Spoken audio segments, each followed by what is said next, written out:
Bismillahirrahmanirrahim. Assalamualaikum warahmatullahi wabarakatuh. Alhamdulillahi rabbil alamin. Wassalatu wassalamu ala rasulillahil karim, nabiyyina wa sayyidina Muhammadin al-amin wa ala alihi wa sahbihi ajma'in, wa ba'd.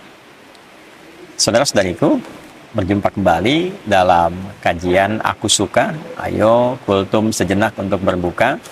Semoga sampai detik ini kita senantiasa dinaungi oleh rahmat Allah Subhanahu wa taala yang menjadikan kita semakin bergembira dan semangat menunaikan ibadah puasa Ramadan, sekaligus mengisi setiap waktunya dengan meningkatkan berbagai macam amal soleh yang mampu kita optimalkan. Di atas semua itu, semoga Allah Subhanahu wa taala berkenan menerima seluruh rangkaian ibadah yang kita tunaikan setidaknya sampai detik ini. Teman-teman, di antara menu ibadah Ramadan, ada yang diwajibkan fardu, ada yang disunnahkan. Dituntun untuk memberikan kelengkapan, kemuliaan yang bisa kita raih, sekaligus tambahan pahala yang mampu kita dapatkan. Di antara ibadah sunnah itu adalah ibadah yang dikerjakan di waktu sahar, waktu singkat menjelang fajar.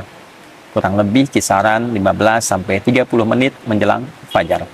Bila pun waktu subuh, misal saja ambil pasnya jam 4.30, maka waktu sahar tepat di pukul 4 menjelang ke waktu fajar.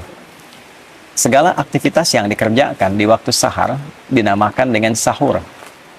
Selama ini kita terfokus pada satu ibadah yang pernah juga kita kaji dengan sangat mendalam, yaitu makan yang dilakukan di waktu sahar, sehingga disebut dengan makan sahur. Tasahharu fa inna fis sahuri barakah. Demikian tegas Nabi SAW, makan sahurlah Anda, karena di dalam makan sahur yang benar itu terdapat banyak sekali keberkahan, banyak sekali tambahan-tambahan kebaikan. Pada titik ini, kita telah mengkaji dengan cukup detail insya Allah tentang makna sahar, tentang keberkahan di waktu sahur. Namun demikian, ada satu rahasia amalan yang kiranya jarang terungkap. Padahal amalan ini begitu penting. Bukan hanya dapat mengantarkan kita pada cinta Allah Subhanahu wa taala, pada keridhaan Allah Subhanahu wa taala, pada rahmat dan surganya Allah Subhanahu wa taala. Lebih dari itu, saat kita di dunia, amalan ini bahkan dapat menghadirkan beragam jenis kemudahan dalam berkehidupan. Baik itu rizki, kedamaian, ketenangan, hingga berbagai macam keringanan dalam beraktivitas dan solusi dari semua persoalan yang mungkin kita hadapi dalam berkehidupan. Teman-teman, amalan itu adalah istighfar. Amalan itu adalah istighfar. Di dalam Al-Quran ada beragam ayat yang kita dapat temukan yang menunjukkan amalan istighfar yang dikhususkan waktunya di waktu sahar. Jamak dari kata sahar adalah ashar. Kata ashar pertama kita temukan di antaranya dalam Al-Quran surah Ali Imran di ayat yang ke-17, ketika Allah Subhanahu wa taala menyifati kalangan orang takwa. Jadi di ayat 15-nya kita mendapatkan sifat-sifat orang takwa. Qul a'unabbi'ukum bi khairin min dzalikum lilladzina taqaw inda rabbihim. Muhammad SAW viralkan kepada orang-orang yang kehidupannya fokus mencari kemapanan dan kenyamanan dunia. Pengen mendapatkan limpahan dari harta benda, emas, perak, kalau sekarang mungkin uang, aset, dan sebagainya.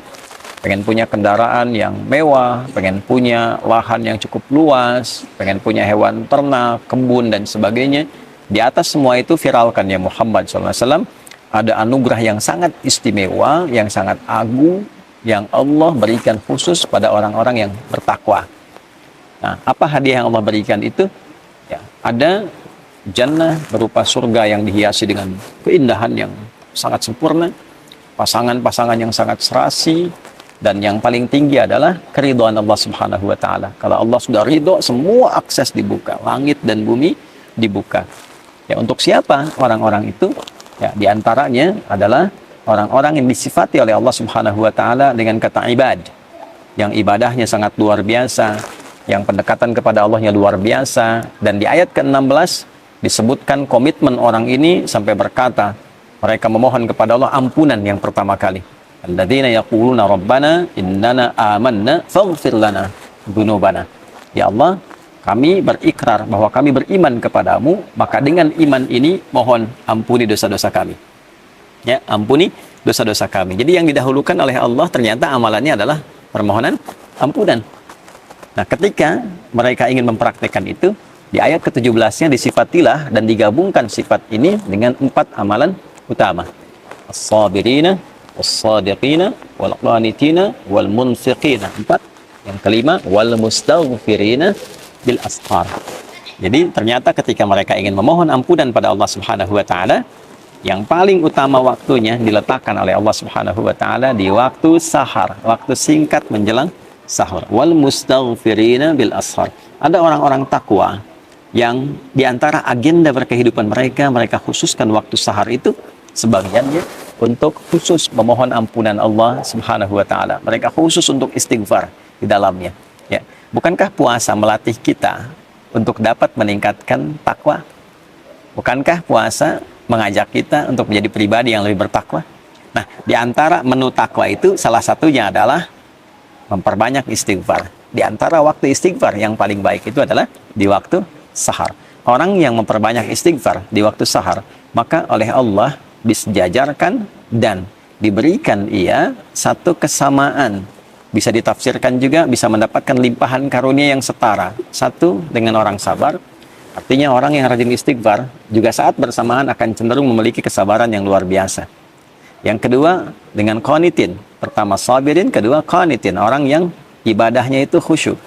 Orang yang rajin istighfar, orang yang menggerakkan istighfar dalam hidupnya, itu semakin menggerakkan kekhusyuan dalam ibadahnya. Jadi ada irisan antara kekhusyuan dengan istighfar.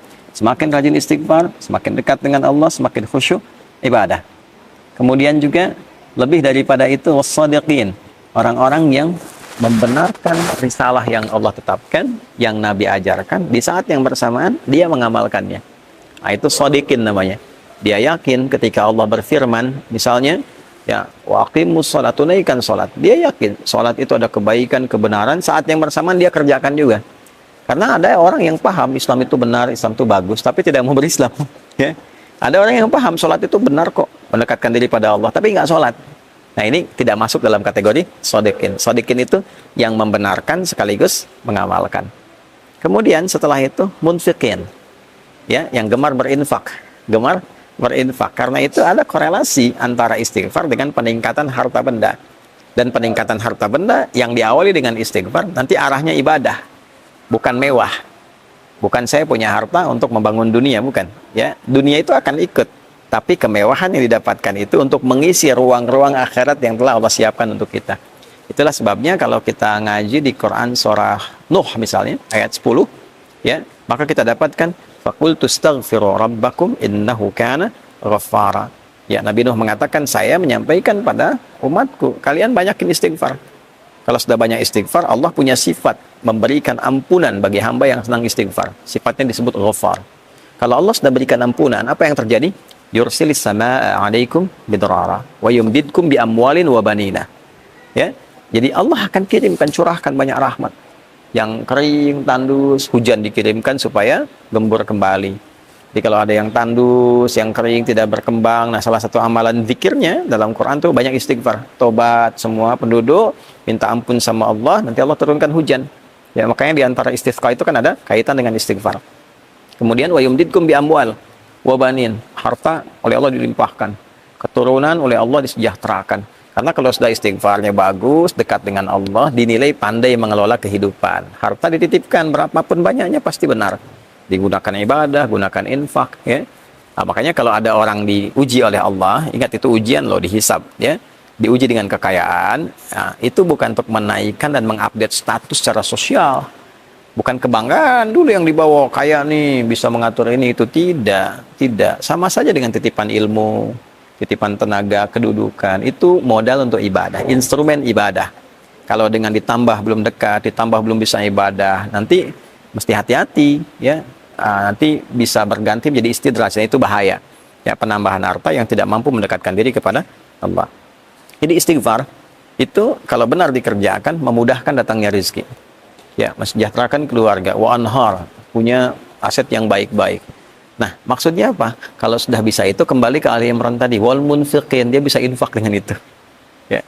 Jadi istighfar yang kita kerjakan ternyata mendekatkan kita pada rahmat Allah, ampunan Allah, mendapatkan kemewahan hidup di dunia, mendamaikan suasana hati. Dan dikerjakannya kapan? Ya, bil ashar, di waktu-waktu sahar. Kalau kita dapatkan itu di Quran surah ke-51 misalnya, ayat 18. Itu kan rangkaian dari 15 ke 18. 15-nya menunjuk amalan orang takwa. Innal muttaqina fi jannatin wa 'uyun, akhidhina ma atahum rabbuhum, ya, innahum kanu qabla dzalika muhsinin. Kanu qalila minal laili ma yahja'un. Sampai 17. 18-nya wabil asharihum yastaghfirun. Sungguh kata Allah, ada orang takwa yang saat ke akhirat itu nanti tempatnya dia berada di taman surga yang indah sekali. Ya, mereka itu orang-orang ihsan saat di dunia. Ihsan itu menjadikan semua kegiatan sebagai ibadah. Di hadis Muslim nomor hadis ke-8, anta'budallaha ka'annaka tarah, fa illam takun tarahu fa innahu yarah. Engkau menjadikan semua kegiatan sebagai ibadah karena Allah. Makannya ibadah, minumnya ibadah, kan? Kemudian juga bekerjanya sebagai ibadah. Jadi hukum Allah dijaga karena ibadah. Ya, kalau kerja nggak korupsi, nggak nyogok, kalau kuliah ujian nggak nyontek, gitu kan? Perbaiki diri dengan baik. Nah, apa cirinya orang ini? Ternyata yang pertama, kanu qalilan minal laili ma yahja'un. Mereka itu satu berlatih dengan banyak tahajud. Ya. Nah, puasa melatih kita malamnya bangun kan? Tarawih itu kan latihan dasar untuk bisa tahajud malamnya. Lalu dari malam itu ke tahajud, selesai tiba sahar, setelah itu kan tiba fajar. Nah, di sahar wabil asharihum yastaghfirun. Mereka mengkhususkan waktu sahar itu ya untuk istighfar, Nah, ternyata puasa la'allakum tattaqun meningkatkan kekuatan takwa kita. Di antara amalan takwa itu adalah salat malam dan istighfar di waktu sahar. Jadi kesimpulannya teman-teman sekalian, sahur itu ada banyak keberkahan yang bisa diraih. Di antaranya makan sebagai sunnah Nabi SAW. Bagi orang-orang yang menginginkan lebih, sahur plus. Apa plusnya? Ya, plusnya adalah mengisi ruang-ruang di waktu sahar dengan istighfar. Setelah sahur, sambil menunggu waktu subuh tiba, perbanyak istighfar dengan cara yang benar. Dengan tulus, minta ampun sama Allah, ingat-ingat dosa. Kalau bisa nih diurutkan masih panjang Ramadan insya Allah ke depan ya. Masih ada waktu yang sangat cukup. Hari pertama untuk istighfari pikiran yang kadang-kadang kurang tepat. Istighfari telinga yang salah dengar. Istighfari mata yang salah melihat. Lisan sampai ke ujung kaki. Sampai kita merasakan kenikmatan dengan istighfar itu. Yang dengan itu menjaga semua organ tubuh kita untuk bersikap mulia. Ya, berhasilnya itu bisa nampak dengan perubahan yang terjadi di organ tubuh ini. Lisan yang diistighfari, keluarnya lembut, baik, sopan. Telinga yang diistighfari, ya keluar hasilnya itu mendengarnya yang baik-baik. Pada yang tidak baik, rasanya sudah kurang nyaman. Gitu ya. Ada demikian sampai ke ujung kaki kita. Sampai kita menjadi bagian insya Allah ibadah rahman hamba Allah yang disayang oleh Allah Subhanahu wa Ta'ala. Nah, itulah bagian dari kegiatan-kegiatan yang bisa kita isi selama Ramadan yang selama ini mungkin tidak banyak viral di kalangan masyarakat. Ya, jadi kalau teman-teman ingin mengisi ruang-ruang di waktu sahur yang saat itu dosa bisa diampuni, rizki bisa dimudahkan, hati didamaikan, dan pulang mendapatkan jaminan ridha Allah Subhanahu wa Ta'ala sebagai anugerah teragung yang Allah siapkan. Tentu kalau sudah Allah ridha, surga menanti dengan segala kenikmatannya yang seperti Allah janjikan. Istighfar di waktu sahar. Astaghfirullahaladzim, astaghfirullahaladzim, astaghfirullahaladzim. Alladzi la ilaha illa huwal hayyul qayyum wa atubu ilaih. Saya mohon ampun ya Allah, saya mohon ampun ya Allah. Ya Allah, Engkau Tuhan satu-satunya aku sembah, aku pertuhankan, yang selalu tidak pernah putus mengawasi dan memberikan rahmat-Mu kepadaku. Aku mohon ampun. Selama ini banyak berbuat salah, berbuat dosa, melanggar ketentuan. Ampuni dosaku ya Allah. Minta ampun, minta ampun. Mudah-mudahan dengan itu berkah hidup kita terjaga dari berbagai hal yang tidak Allah sukai. Semoga Allah menerima amalan kita dan memberikan kemampuan kepada kita untuk mengamalkan apa yang telah kita pelajari. Subhanakallahumma rabbana wa bihamdika Asyhadu an la ilaha illa anta nastaghfiruka wa natubu ilaik. Waj'alna min ibadikal mustaghfirin waj'alna min ibadikal muttaqin wa akhiru da'wana alhamdulillahi rabbil alamin. Adi Hidayat, Mira. Assalamualaikum warahmatullahi wabarakatuh.